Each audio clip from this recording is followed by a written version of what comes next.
Hi guys, welcome to App Guru. In this video, I will show you how to do a voiceover on TikTok.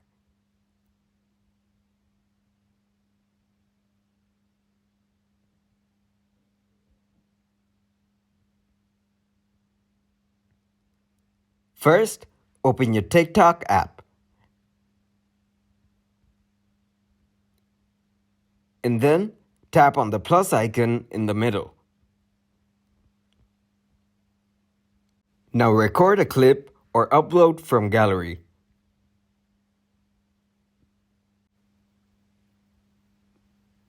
After you're done, tap on Add Sound.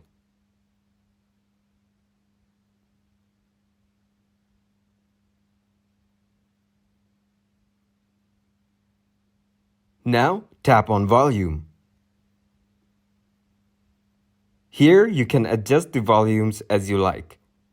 Then select Done. Now, tap on Audio Editing on the right. From here, you can record a new audio. Select Replace Original Audio if you want. Then save and post. That's it. Thanks for watching, and if you liked the video, leave a like, share, and subscribe.